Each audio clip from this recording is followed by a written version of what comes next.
Hello and welcome to Barbara's podcast. This is the show for women, all about health, nutrition, and wellness. It's the show that will empower you and inspire you to create a healthier lifestyle.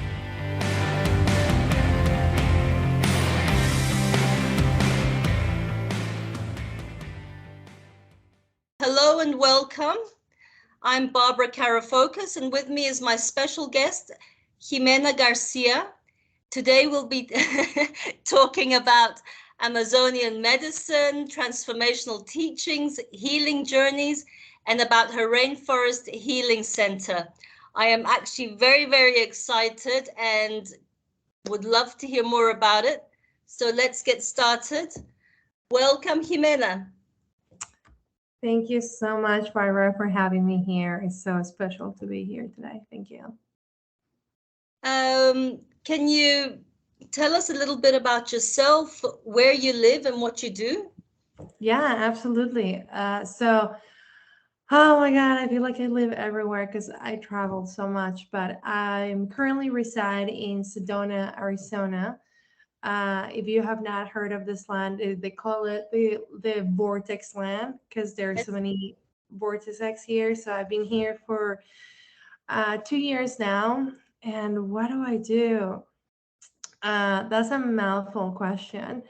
But for the purposes of our podcast today, right now I'm working on creating a vision to help people tap into their higher self and for them to tap into what's possible for them. We all have capabilities of greatness. I don't care who you are. I don't care what you do. I don't care what you think. It is true. It is a fact that we all have capabilities of creating magic. It's just our limited beliefs, the things that were taught to us when we were little that limit us. So I work with transformational teachings that I've been working with for the last 6 years, and I combine them with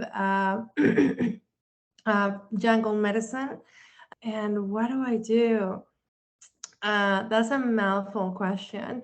But for the purposes of our podcast today, right now I'm working on creating a vision to help people tap into their higher self and for them to tap into what's possible for them. We all have capabilities of greatness. I don't care who you are.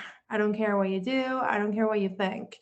It is true. It is a fact that we all have capabilities of creating magic. It's just our limited beliefs, the things that were taught to us when we were little that limit us. So I work with transformational teachings that I've been working with for the last 6 years, and I combine them with jungle medicine and other ancestral medicines, and I combine them. And then with that blend, then I help people to realize what they're capable of so they can live the life that they seek, but technically it's the life of their dreams. That's incredible. Could you explain a little bit more about what exactly are transformational teachings? Yeah, absolutely. So transformational teachings is basically the first thing is language. That's like the first thing that you learn in transformational teachings. There is a book that I recommend every single human to read. It's called The Fourth Agreements. Yes. Have you heard of it? I don't remember the name of the author. It's not on the top of my tongue. But when you read his book, one of his agreements is our language. He says that when we speak, we cast spells towards ourselves or towards people. So sometimes we are in the middle of something and we're like, oh my God, I'm such an idiot. And even though you just said that out loud without thinking, you just call yourself an idiot. Yes. And if you and you may think that it doesn't have any effect in your psyche, but it actually does. It's just It's just the way the law of the universe works. So we do that so often. So that's one of my favorite teachings is language and shifting our language, changing our language. Yes. The first teaching that I learned from my transformational teachers was Ximena shift. This was one of the biggest lessons of my life. They said change your have tos to get to. Yeah. And is one of the biggest changes in my life because I don't have to feed my cats. I get to feed my cats. Yeah. It becomes a blessing. It becomes a choice. So then from language, it goes to physiology, right? Our bodies are designed to move us forward. Our bodies are our vessels. And when you feel something, when you experience something, it gets projected in your physical body. When you're excited, you can tell the body gets excited, right? When you're sad, you can tell the body shrinks. So when we notice our physiology and we can change our physiology in command, then boom, you can be unhappy, right? Like if you're excited, if you're joyful, if your body is mimicking the physiology of those emotions, then you won't be able to be sad. And then the last one is focus. So a lot of people say where focus goes, energy flows. Energy flows, definitely. And it's the same thing. It's like where you focus, that's where the energy will go. I was talking to someone the other day and they were sharing with me about their partner and how their partner didn't do all of these things and how their partner should do all of these things. And then I asked my friend and I said, have you noticed that your focus is in what your partner doesn't do?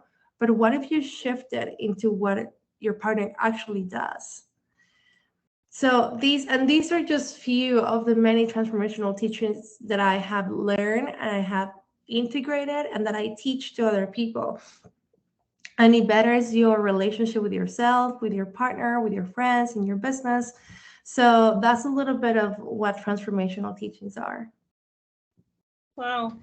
So how did you end up buying a healing center in the is it the Amazon? I wasn't quite sure. Yeah, it's located in Iquitos, Peru, and it is in the middle of the jungle. It I really want to is in come the and middle of visit the you. jungle. I really want to come and visit the center. Oh my God, it will be a pleasure to have you. I just came back a month ago and it was magical. I'm so excited. And next year we have so many plans for it. Oh my God. So the way I ended up buying it was uh, before the pandemic, um, I was introduced to plant medicine. Okay. I was introduced to psilocybin Yes. and I was introduced to jungle medicine, that is Kambo. Okay. Before that, I didn't care for it. And when I was introduced to psilocybin, my reality was shattered. And it was in the most beautiful way that I can tell you, Barbara. And at that point, I already had a lot of experience with transformational teachings. So when I did psilocybin ceremonies for myself, and I had what people call challenging experiences, Yeah. I did not fear. I was able to use my transformational teachings to navigate this.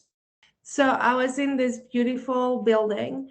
Yeah. And there were mats, there were candles, there were people, there were buckets. It was nighttime, and I was wearing this ceremonial gown.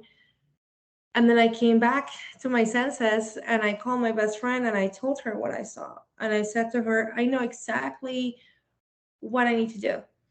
I need to go to the jungle or go to like that kind of place, but I need to build a place in the jungle for the work that I'm supposed to be doing. Yeah. And then 2 weeks later, my friend sent me the link to the Rainforest Healing Center because they do ayahuasca. And I saw the center. I was like, oh, this is great. I played their YouTube video on their page. And when I played the YouTube video, and I saw the place. That was exactly the place that I saw in my vision. And my mind was blown. I was like, oh my God, how does this even possible? So I reached out to them because it was COVID time. It was 2020. The center was closed. So they weren't hosting any ceremonies, but they were doing Kambo training. And at that point, I What had, is Kambo? When you we'll finish that, what is Kambo? we'll get there for sure. So, so I I was like, I want to be a shaman. I thought I want to be a shaman. That's like the next thing.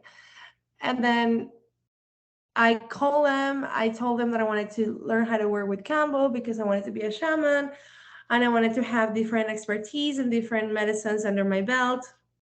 That dream got knocked off. And I realized I started to understand what it takes to become that. Yeah. So I did my training. I fell in love with the medicine. This is by far my favorite medicine of all the medicines that I work with. And and then the trainer that at the time was the previous owner of the place, Omar Gomez, offered me a job as his online assistant or like online admin. So I started working with him. I started helping him organize trainings, um, answering emails for people that wanted to go down to the jungle. That was in 2020. At the end of 2020, him Yeah. and I developed a really beautiful friendship. And I had a conversation with him and I said, Omar, you need to reopen the center. We have so many candidates for ayahuasca and master plans that they want to come down there. And then he looked at me and he said, Ximena, I'm done. It's like, I don't want the place. I want to sell it. I'm tapped out.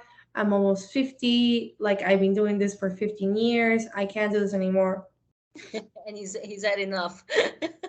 Yeah, he's like, I had enough because it's rough. The world of running a healing center is not all in rainbows. And I've been running it for a year now, and I've learned so much and I've grown so much. And the reason why I keep doing it is because of my desire of helping people. If I didn't have the desire, Barbara, forget it. I would not do it. So because it is challenge. So at that moment when he said that to me, uh, inspiration strike. And something that I didn't mention before is that I have an engineering background. So in the past 15 years of my life, I've been working in technology companies as a software engineer.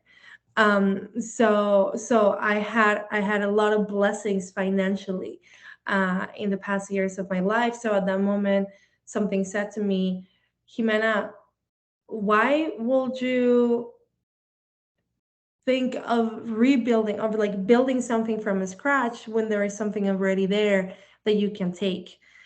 So I told him, I said, hey, look, I have the finances to buy the center. What do you think about selling it to me? So he said, yeah. He said, I love that idea. I think you're the perfect person. Um, what do you need? And I said, I need to go down to Peru. I need to get to know the land. I need to ask for permission from the spirits of this land. Because Barbara, this land is magic. There's ayahuasca grows there, chacruna grows there. There is 110 plus medicinal plants that live on this center. So this place is populated, overpopulated with plant spirits. And I'm getting shivers as I'm saying this. So um, I know that the spirituality and spirits is something that is starting to be understandable by the world. And what I like people to understand about a spirit is that they have consciousness, they have personalities like we do too. The difference is that they're not corporeal, they're spirits. That's right. So with plants, with animals, with anything that is living, it has a spirit. It's like undeniable to me. So with that being said, on 2021, I head down to the jungle. I spent 21 days there. I did as much medicine as I could.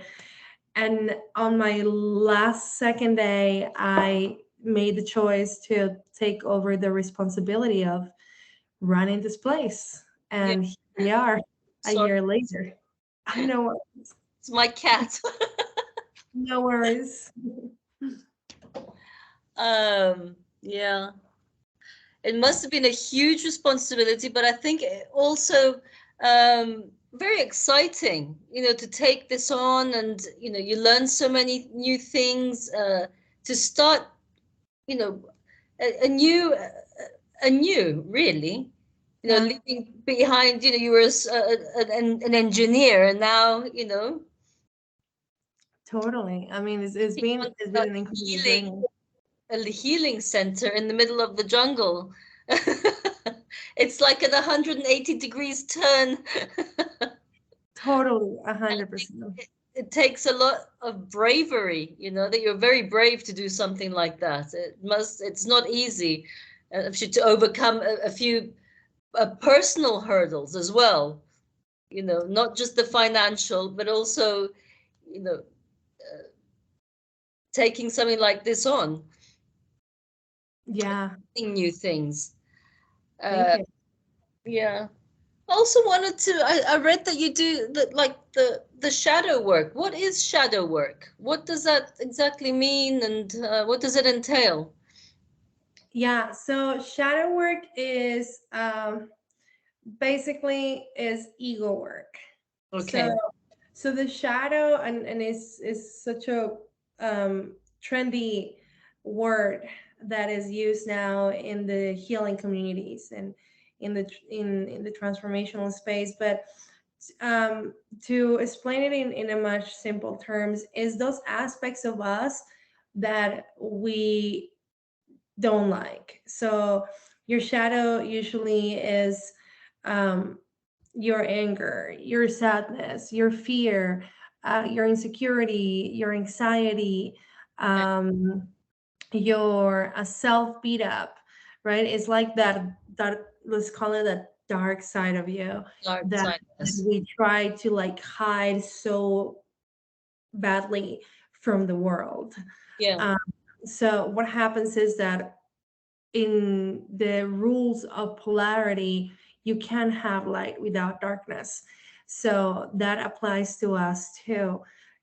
People want to be joyful, they want to be playful, they want to be loving, they want to be happy, and all that as well. However, it will be very challenging for a human being to achieve any of those things if they don't understand the other side of those things within themselves. If I don't accept my sadness, my anger, my frustration, my fear, uh, my narcissistic tendencies, my, someone that is alcoholic or someone that has addictions or has gambling, like all of these things that seems to like pull us down, that don't allow us to move forward. That's what I like to call our shadow. So the work of shadow is to kind of like come into it, look at it face to face, understand where it initiated, so then it can be healed and then transmute and then accept. So tell us a bit about Kambo. You you mentioned it, and I was very curious. I smile to the medicine. Okay, so Kambo is a frog. Yeah. It's called the monkey frog. It's originally from Peru and Brazil. You can only find it in that part of the world. You can't find it anywhere else. Um, and it's not as small as a frog, but it's not as big as a toe. So it's like in the middle. Okay. Um, and it's called, there's the scientific name of Kambo is the Philomedusa bicolor. That's the scientific name of it. And it's a purgative medicine. So is intent to have you purge physically, spiritually, and emotionally. It's not psychedelic at all. It's not psychoactive. It's purely physical. Um, and it's a very powerful medicine. It's ruled by the element of fire, and it has about 16 peptides that bond with your body and it help you heal.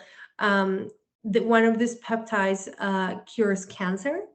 Another peptide is uh, much more stronger than morphine. So for people that have like chronic pain, they do Kambo and the next day they will have no pain. Is an incredible medicine. So the reason why it was brought to us was because a long time ago in the Amazon, a tribe was dying of a disease that they couldn't cure with any medicines that they already had.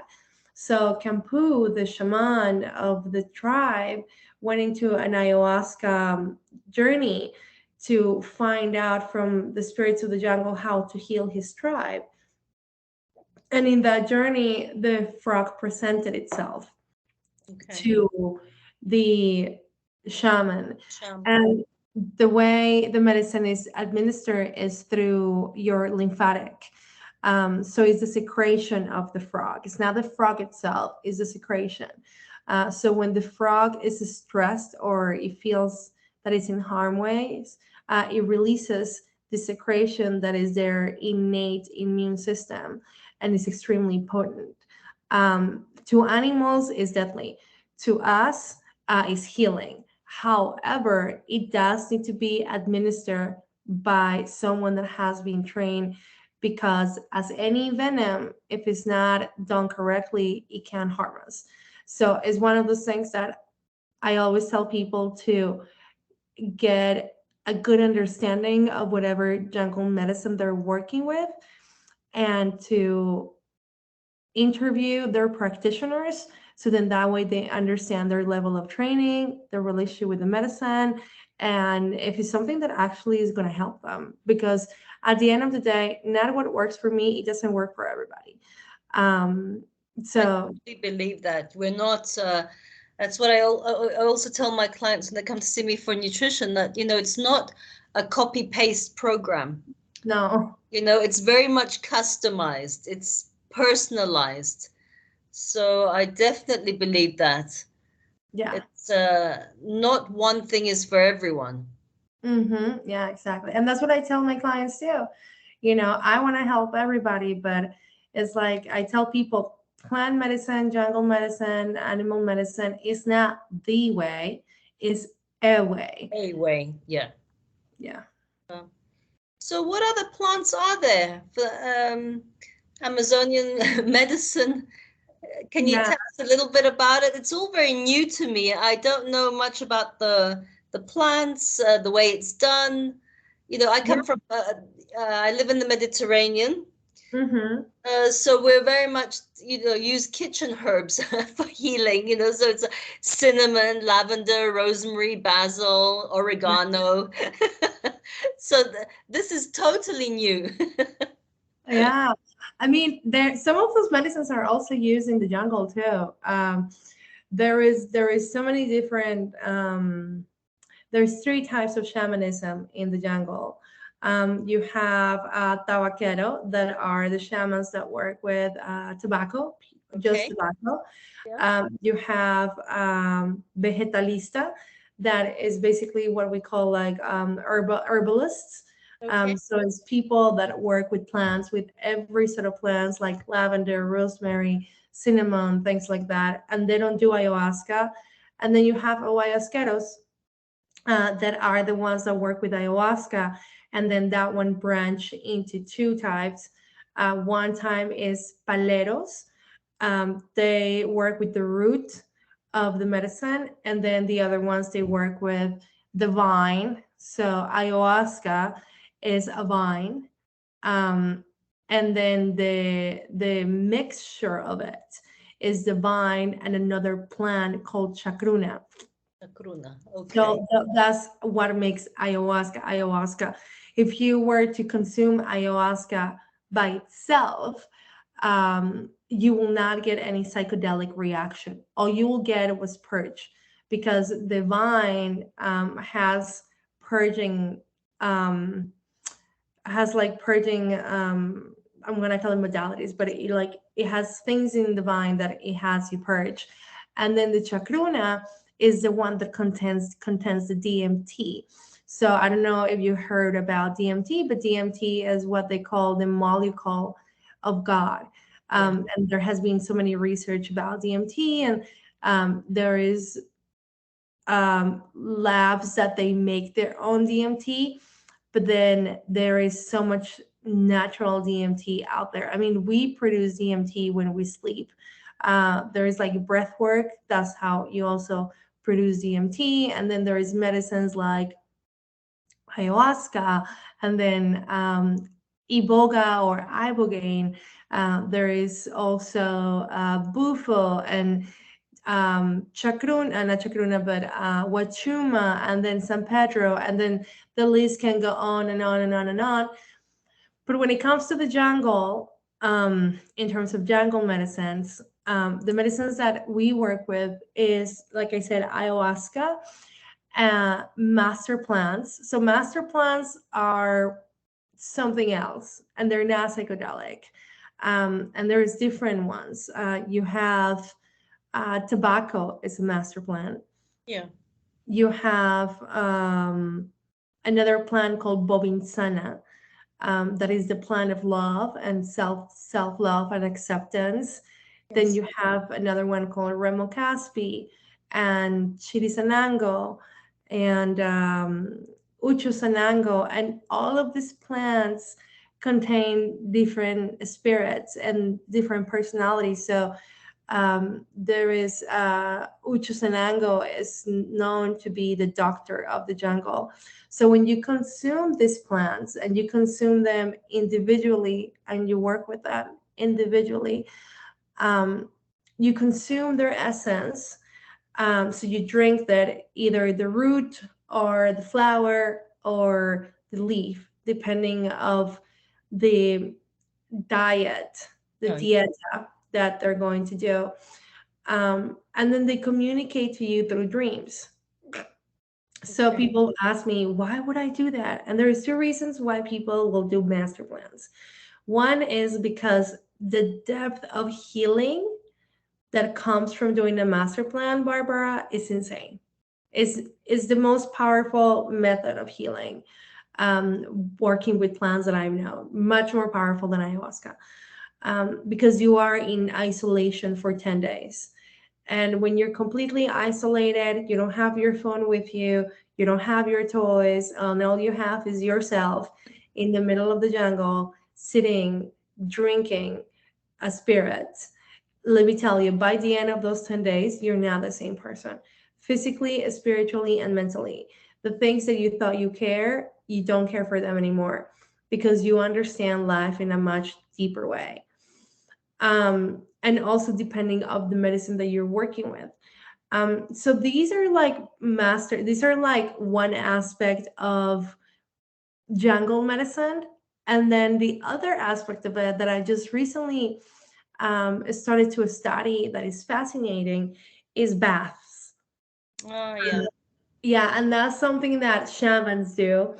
They have different bath. They have bath for protection. They have bath for cleansing you. They have like three types of bath. They have like one for protection, one that is like floral. They call it like floral bath, and then the third bath is like for abundance and things like that. So they take buckets and they fill them with water, and they take different plants. So it can be basil, it could be a master plant, it could be tobacco, it could be so many different plants that exist in the jungle. And they scratch it with their hands and they pray it and they do like a whole ceremony, and then they bathe you on those plants for a consecutive amount of days. So that way the spirit of the plant penetrates your body through your pores, and then it goes in and gives you what you need. So these are like the different ways that we work with Amazonian medicines and plants and animals, and this is why we do it. Very, very, very interesting. Yeah. How many ayahuasca ceremonies did you do do you see insight from like the first ayahuasca, or do you have to do a few to kind of see? Yeah, that's a great question. I suggest people to do at least three. If you have never done ayahuasca before, because usually, and this is just patterns. Like I said, I can't say this is what's going to happen to you, because remember, one size doesn't fit them all. But one of the patterns for people that have never done ayahuasca is when they drink their first ayahuasca, they get a little bit of visuals, they get a little bit of experience, but they don't get the full experience. Um, and to me, it makes a lot of sense, because it's the medicine getting to know their own spirit, right? It's like on the first date, right? The guy's not gonna go full out on you, and if he does, then you probably never come back. And we as women, when we go on the first day, we try to be as proper and as nice as we can. But then on the second day, we may be able to, to go a little bit deeper. Feel a bit more confident and daring. Exactly. So on the second ceremony, you will get to experience the full depth of ayahuasca. Like I said, a month ago, I was in a retreat and I had 4 clients, where one of them never did ayahuasca. On the first ceremony, he felt a little bit, but on the second ceremony, he felt it. He was like, wow. So that's why, like, on the second ceremony, they get to like experience the full of it. And then on the third ceremony, is where the shaman does the closing, that they call the arcana. So recently, the shaman explained to me the reason why we do 3 ceremonies. And she said the first ceremony is for the shaman to cleanse the body. She goes into the fields with everybody. She taps into your energy, and then she examines your spiritual body, and she starts cleansing everything that needs to be taken out of your body. So then on the second ceremony, then you can connect with the medicine, and then you can go deeper with it. So on the second ceremony, that's when you do the deepest work. And then on the third ceremony is where she brings what we call an arcana. An arcana is basically protection that the shaman puts on you. So at the end of your 3 ceremonies, when you come out of the jungle and then you expose yourself to the real world, you don't get such a crash, Yeah. right? Because you have been isolated, you have doing all of these things.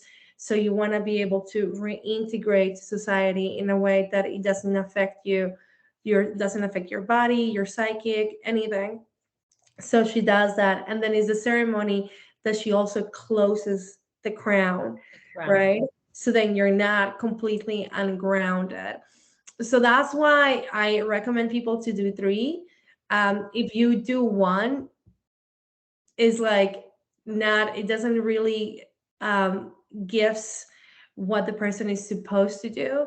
If you are like someone that facilitates, or someone that lives in the jungle, or this is what they do for a living, and they do one ceremony, then that's a completely different context.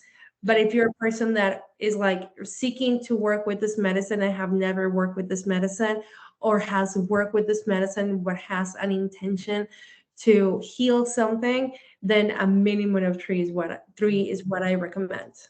Okay, that's good to know. Yeah. So, in closing, um, what, from your experience, what life wisdom would you have to share with our listeners? Just a little bit of your wisdom from your heart, just to share with our listeners before we we end our podcast. Mm. Okay, let me see. Let me see what is something to share.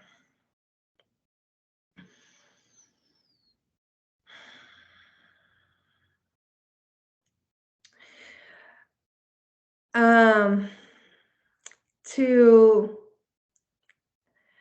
wake up every day with appreciation and wonder for the small things in their lives, to look at the blessings that they have, their partners, their animals, their friends, their family, their own self, and to allow themselves to be overflow with joy, because life is so short and we focus in things that are not really important because we were taught that those were important. But in reality, what really, really, really, really matters is the experiences that you hone and you nature within yourself and with those around you. Because the day that you are not in this planet, your material things, the jobs that you created, the money that you have in the bank, is not what is going to go with you. But what is going to go with you is the experiences that you provided to those that you love and the memories that they're going to have. So that will be my gift. Oh, that's beautiful. Thank you very much, Ximena. It was a pleasure to have you on the podcast. Thank you. Do you have a website that you can give us, or I can put it in the podcast notes where people could contact you if they want to come to your healing center or get in touch with you somehow? Absolutely. Our website is rainforesthealingcenter.com. So you can put it there. And we are also on Instagram and Facebook, so they can find us at Rainforest Healing Center. Okay. Thank you very much. Thank you so much, Barbara. My pleasure.